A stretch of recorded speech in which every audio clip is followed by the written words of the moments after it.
I fought the urge not to play Sleeping Dogs for £2.50 on the GOG store, extreme settings and 60 FPS, but Sleeping Dogs won. I am Couch Coop.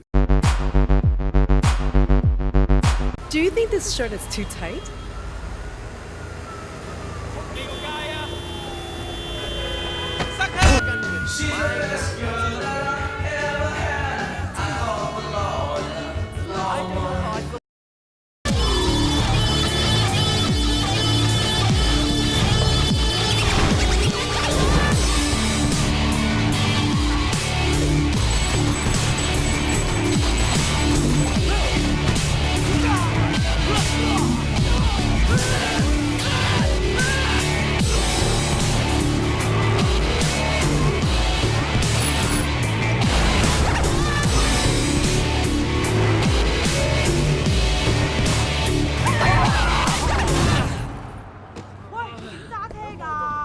This is the best I've seen an open world city game run, bar GTA 5, CDPR, please take note. This is up there with Watch Dogs 2, that is a joke. Ovs. Go fuck yourself. Sleeping Dogs is not just an open world game, however, it's a bit of a love letter to some of the earlier mechanics we saw in video games in and around like 2010, 2015. This was released on 7th gen in 2012. Then what seemed like an almost immediate version of it came out on 8th gen in 2014, which was the definitive edition, and it had some upscaling. It was quite a good looking video game. It's got a whole bunch of other ideas and mechanics in it that we don't see in open world video games, particularly not ones that are based on current day. This game feels like John Woo was personally involved. Stranglehold, we still love you. We're going to look at some of those mechanics and talk about why this game is still so strong in 2025. Hey, all friends, here on beer. I got some I got good noodles. Hey, all friends. We're going to look at first its ridiculously dense population. Now, I cannot speak for 9th generation owners of this game, i.e. you have it physical or digital over on PS4 and you're running it on the PlayStation 5. With PC, you have some sliders that allow you to adjust the amounts of boots on the ground, basically how busy the city is full stop. Obviously, we've got this on full whack and it's pretty incredible. I want you all just to think in your heads what size a video game like this would be. It would be perfectly reasonable to go with 30, maybe even 50. This game is 14 gigabyte. They can't make a COD multiplayer map that's less than 150 gigabyte. I think this shirt is too tight.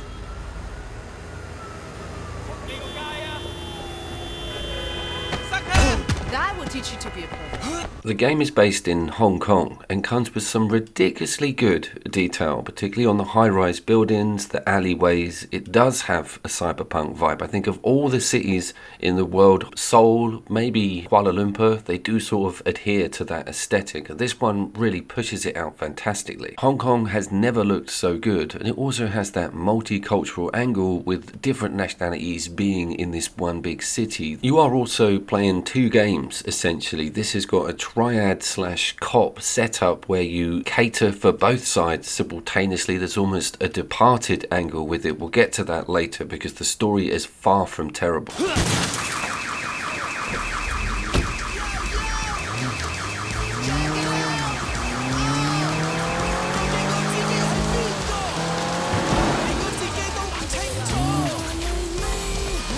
The amount of population in this city is ridiculously good. They're like Hitman levels of crowds, and that game sort of leans on slightly more hemmed in areas. This is a full-blown open world map, and they tie it all in, be it a clean driving streak or even hitting pedestrians in succession. That is something you probably wouldn't see in a game nowadays.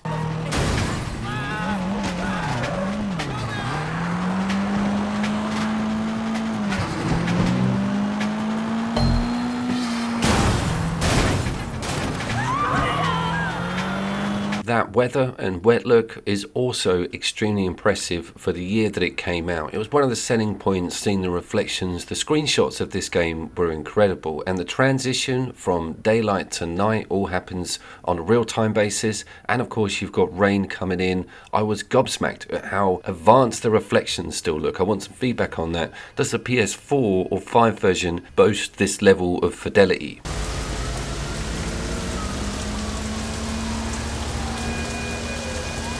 Let's talk about the vehicles and the driving briefly, because it does something incredible that you would normally see in something like a Burnout game. It gives you a shove button, left and right, even forward. So you are whacking police cars, you are being aggressive with anybody who's trying to chase you. A few nudges in the right direction and that car will explode. It's incredibly dramatic, and it's one of the numerous strings in the bow of this game to make it a lot more exciting than just a standard Metropolis open world game. We are also in mission here, and it does this great thing of punishing you if you damage the environment or kill innocent people if you're playing as the cop, and kind of a vice versa system if you're playing in the Triad canon. It's really clever. It makes you respect your surroundings if you're supposed to be a policeman.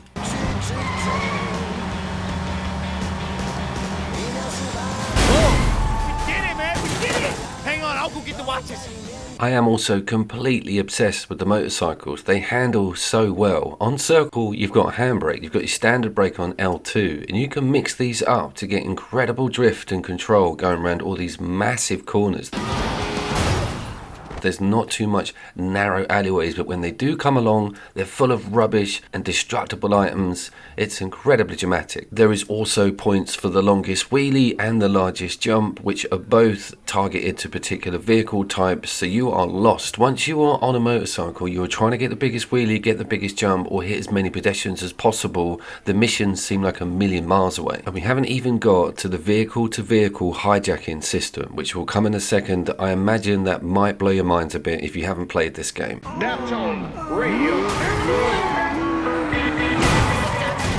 Let's just briefly talk about that radio. It is one of the best in video games. You've got Ninja Tunes on here, you've got Kerrang on here, you've got some amazing hip-hop channels, some awesome traditional Chinese music channels, classical. Bro, I heard Square Pusher, that came on, and also tunes that you just clean forgotten about. All of it's from 2012. It's a real time capsule. That one totally took me by surprise. All the stations are interchangeable, and obviously I have to be careful with copyright.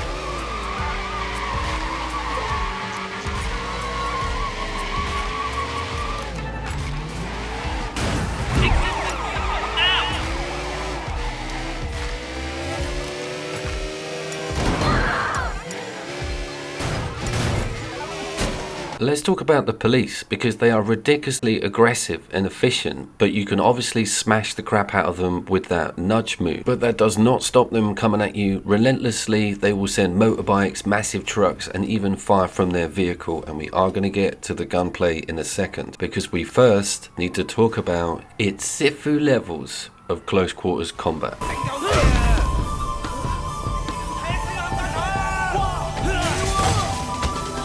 It does take a little while to realise that it's not a button basher, and the more you play it, the more moves you unlock, and then you have a focus or target system which allows you to prioritise. Once you get bigger dudes coming in, there'll be people with meat cleavers and broken bottles. You'll get DDT'd. You can use most of the environment around you. It is so satisfying. It is one of the finest points of the entire game, to be honest. The close quarters combat in Sleeping Dogs is still legendary.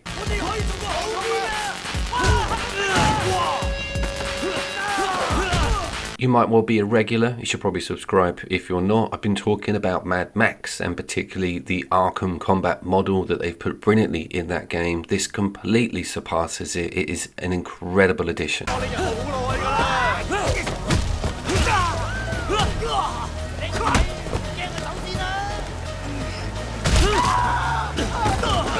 It also offers you some strange buffs in the direction of drinking fizzy drinks or having an awesome bowl of noodles, but even the outfit. I think this is Crouching Tiger's attire, and you get this quick-handed punch that comes with having that on. Let's briefly just check out some of the outfits, because look who I found.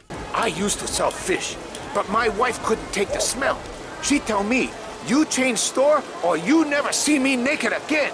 So if we didn't have enough on our plates already, we've also got some problem-solving hacking mechanics which you use your mobile phone for, and one of them is also an Oblivion-style lock-picking minigame. Some of them require twin analog stick mastery, so you never really know what the hell you're getting yourself into, both when you go for a cop mission or a Triad quest, and they are both available to you simultaneously on that map permanently.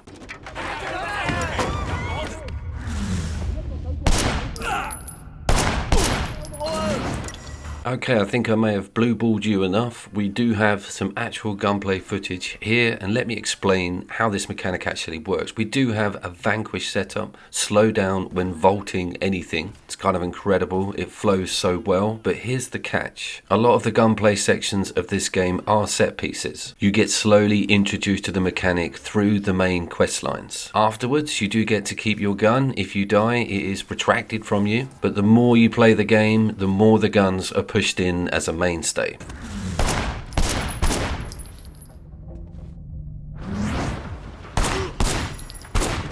The same could technically be said for the amount of handheld weapons you have access to with the enemy types. Everyone that comes at you eventually will drop what they're holding, allowing you to use it. That also goes for the size of the enemies and the tactics they use. They might have unblockable charges, and you have to start using your brain to take these guys down.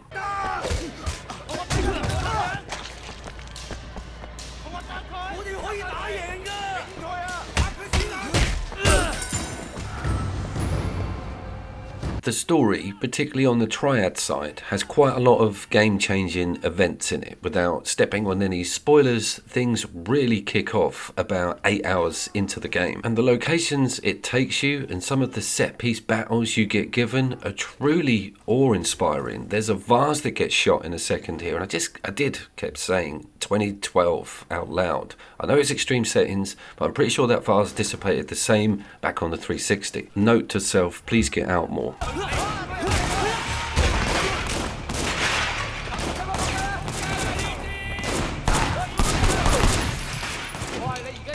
It even has a hostage carrying system where you're firing and being protected by an individual in front of you, a little bit like Rogue City on RoboCop.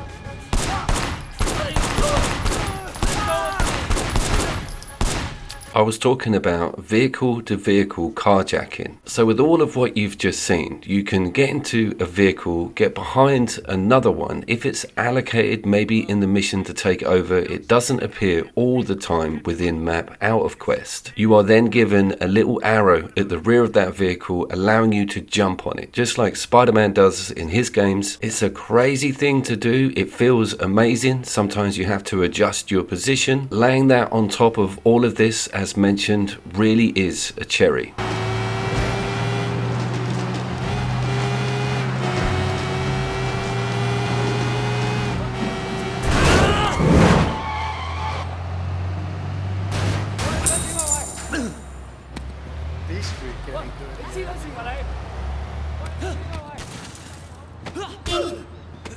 If I was on the Cyberpunk 2077 Q&A team, I would wheel in one of those TVs, you know, on a stand, and I would set this up and just show it to them and just not say anything, just sit there in complete silence.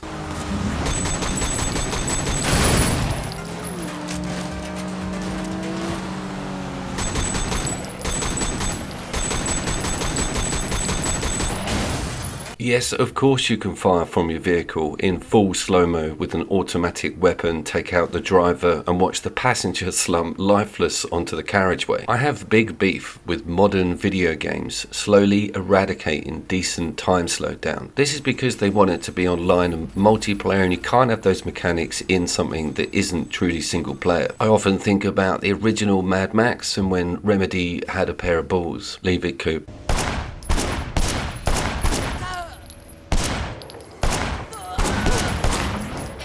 You can just go gun-toting in and around Hong Kong out of mission, but you will immediately get yourself in a lot of hot water with the police. There's not a lot of freedom with that. It won't let you access a lot of the challenges if you are in a wanted mode, so that one needs to be taken a note of.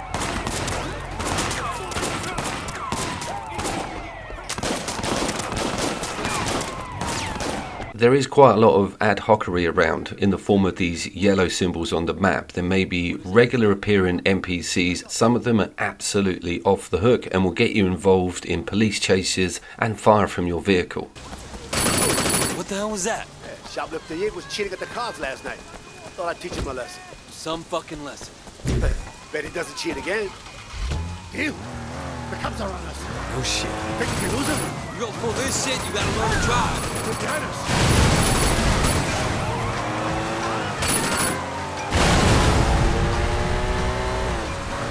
I also wanted to touch on all the cool targeted vehicle races that have 3 sets of classes on performance, and the massive amount of secrets within the map that are attached to your health replenish. You can actually increase the bar if you are vigilant enough and go looking for the shrines. That also goes for some of the moves and the jade statues.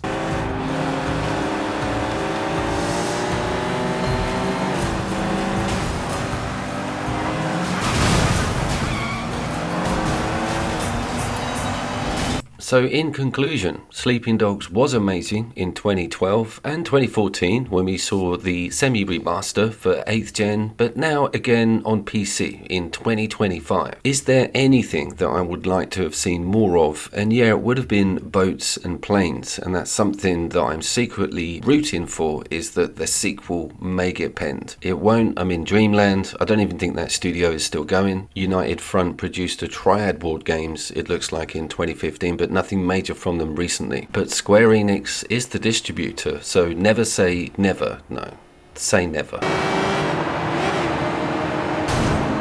My name was, of course, Couch Coop. Please stay tuned for the next retro, semi-retro game that I'm going to put on the PC or PlayStation 5. We have, of course, got Wu Chang updates coming up and Grounded 2, my god. I will see you down there.